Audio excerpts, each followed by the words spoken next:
Dosen itu suamiku. Karya Nova Iren Saputra. Part 28. Kebenaran. Aku merasa sangat kesal mendapat pesan masuk dari Dika. Laki-laki itu seolah-olah ingin menunjukkan perhatiannya kepadaku. Dia selalu saja berusaha membuatku kehilangan kesabaran. Isi pesan darinya sungguh tidak pantas menurutku. Aku sudah memiliki suami dan Dika juga sangat tahu itu. Seharusnya dia menghargai statusku.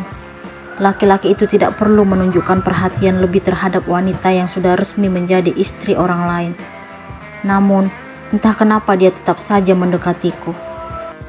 Mas Eza terdiam dan menunjukkan sikap yang berbeda dari sebelumnya. Itu dapat aku lihat dari perubahan wajahnya yang memerah. Aku mengerti bagaimana perasaan laki-laki itu.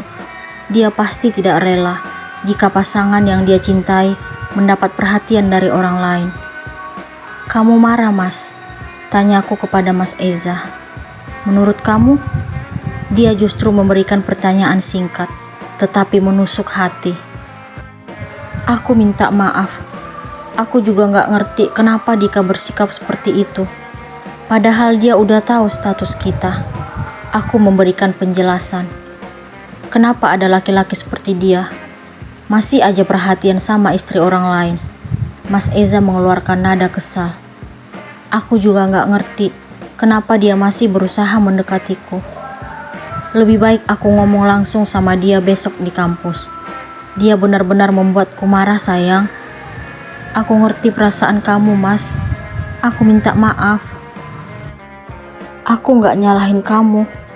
Aku tetap percaya pada istriku. Jangan terlalu dipikirkan. Fokus dengan anak kita. Dia mengusap perutku, kemudian mendaratkan ciuman di dahiku. Hati ini merasa lega, karena akhirnya Mas Eza lebih percaya pada istri dibandingkan dengan pesan masuk di ponselku. Aku merasa bersalah, karena kemarin menaruh curiga terhadap laki-laki itu. Aku telah menuduhnya tidak setia kepada wanita yang telah dia nikahi. "Makan lagi, sayang?" tanya Mas Eza. "Iya, Mas," jawabku lalu mengusap pipinya. "Mulai sekarang kita harus saling percaya ya, sayang. Kamu tahu, aku dari dulu selalu setia mencintaimu, walaupun saat itu tidak ada balasan cinta untukku." Aku merasa tersindir dengan ucapan Mas Eza. "Iya, Mas, aku percaya. Aku minta maaf karena kemarin sempat meragukan cintamu." "Hari ini kita pulang ya, sayang?" "Iya, Mas. Besok aku harus ngampus. Kamu juga ngajar di kelasku besok." "Iya, sayang. Besok aku mau jumpain Dika. Jangan sampai menggunakan fisik ya, Mas." "Tenang aja. Aku tahu batasannya." "Terima kasih, Mas." Mas Eza kembali memberikan suapan dan aku tidak tahu sudah berapa sendok yang masuk ke dalam mulut. Aku berjanji pada diri sendiri, mulai sekarang akan tetap percaya kepada laki-laki itu. Seharusnya aku sadar dengan besarnya cinta yang Mas Eza miliki. Itu terbukti dari kesetiaan dan kesabarannya menunggu wanita yang dulu tidak mencintainya. Besarnya rasa cinta yang kumiliki sekarang membuat diriku langsung menuduhnya melakukan sesuatu yang tidak pantas. Aku tidak sanggup jika wanita lain mendekati Mas Eza. Dia suamiku, pendamping hidup dan calon ayah dari anakku. "Malam ini boleh dong?" Mas Eza tersenyum simpul menatapku. "Boleh apa, Mas?" tanyaku penasaran. "Enggak deh, lupain. Kamu selalu gitu, hobi banget buat istrinya penasaran." Seperti biasa, aku mencubit pinggangnya. Dia merintih. Mas Eza mengusap rambutku sambil mengembangkan senyuman. Hari ini hatiku kembali merasakan kehangatan dari suami tercinta. Dia selalu mampu membuat diriku luluh dan kembali yakin kalau cinta yang dia miliki sangat tulus dan nyata untukku. Hari ini, aku dan Mas Eza kembali ke kampus. Sebelum mata kuliah dimulai, laki-laki itu ingin berbicara empat mata dengan Dika. Aku tetap mengingatkan dirinya untuk tidak terpengaruh dengan sikap mahasiswa yang selalu berusaha mendekatiku. "Hati-hati ya, Mas. Kamu tahu kalau Dika itu nekat. Kalau dia memang punya pikiran baik, Gak mungkin tetap mendekati wanita yang udah menikah. Aku ingin agar Mas Eza tetap berhati-hati. Iya sayang, aku tahu apa yang harus aku lakukan. Kamu jangan khawatir. Mas Eza akhirnya melangkah menuju ruangannya dan aku pun memasuki kelas. Terus terang, aku sangat khawatir dengan pertemuan Mas Eza dan Dika. Suami tercinta memiliki tingkat kecemburuan yang tinggi. Sedangkan Dika sangat kuat dengan ambisi dan percaya diri. Hatiku tidak tenang membayangkan pembicaraan di antara mereka. Kamu kenapa? Mukanya kok kelihatan bingung? Reva mengagetkanku. Aku khawatir banget nih, Fah. Aku berusaha jujur kepada Reva. Ada apa? Suamiku meminta agar Dika menemuinya.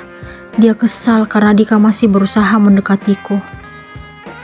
Dika sih nekat banget. Udah tahu kalau kamu udah nikah dan istri dosen di kampus ini, tapi tetap aja nggak ngerti. Iya, Fah. Aku udah berusaha jelasin ke dia, tapi dianya tetap aja nggak mau terima. Dia ngaku akan tetap mencintaiku. Aku takut dan bingung. Semoga Pak Eza nggak emosi ya. Kamu harus tenang. Reva mengusap pundakku dan berusaha menenangkanku. Iya, Fah. Tidak menunggu lama, akhirnya Mas Eza memasuki kelas dengan wajah yang sedikit memerah. Aku tidak tahu apa yang sedang dipikirkan oleh laki-laki itu sekarang.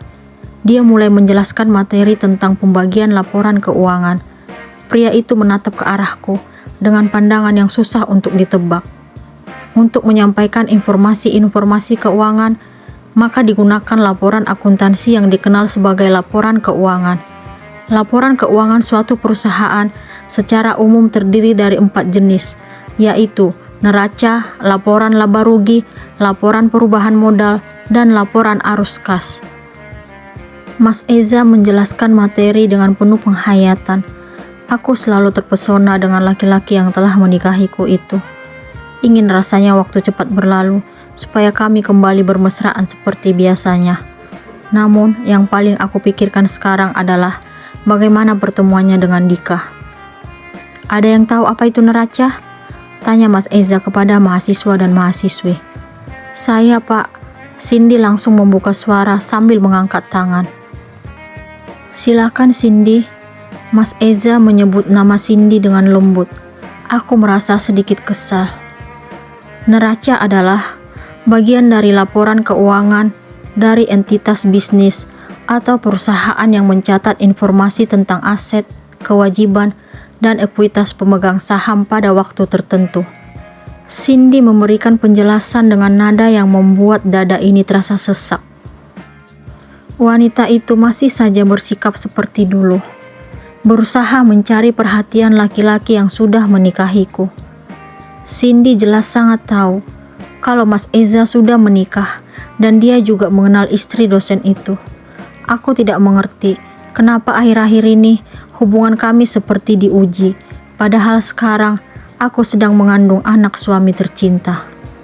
Setelah Mas Eza selesai menjelaskan materi hari ini, dia menghampiriku, lalu kami pun keluar dari kelas menuju parkiran. Laki-laki itu membukakan pintu mobil untukku. Kendaraan roda 4 itu pun segera meluncur. Pertemuan kamu dengan Dika gimana, Mas? Tanyaku kepada Mas Eza. Aku tidak mengerti kenapa laki-laki itu banyak diam. Gak ada yang spesial. Jawaban Mas Eza membuatku bingung. Jawabannya kok gitu? Tanyaku ingin tahu. Jadi, aku harus jawab apa sayang? Hasilnya gimana, Mas? Apakah dia bisa ngerti dan tidak akan mengganggu hubungan kita? Ternyata kamu gak jujur pada suamimu sendiri. Aku terkejut mendengar ucapan Mas Eza. Maksudnya apa, Mas? Siapa Dika sebenarnya?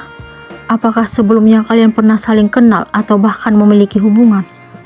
Maksud kamu apa, Mas? Aku ingin mendengar kejujuran dari istri yang sangat aku cintai. Aku selalu jujur padamu, Mas. Kamu yakin, sayang? Ingat loh, kamu saat ini mengandung anakku. Aku suamimu. Sudah seharusnya kamu terbuka pada laki-laki yang menikahimu. Dika pernah menyelamatkan aku dari kehancuran. Itu juga aku tahu akhir-akhir ini. Ternyata laki-laki yang menolongku saat SMP adalah Dika. Aku memberikan penjelasan kepada Mas Eza. Kenapa kamu baru cerita sekarang? Apakah kamu memiliki rasa untuknya karena dia pernah menolongmu? Pertanyaan Mas Eza benar-benar di luar dugaan. Bagaimana caranya aku harus menjelaskan yang sebenarnya kepada Mas Eza? Dia tidak tahu kalau dulu aku pernah memiliki rasa untuk Dika. Saat itu, aku terpesona dan kagum dengan keberaniannya karena berani membawaku keluar dari kehancuran. Apa jawaban yang akan Bunga berikan kepada Eza?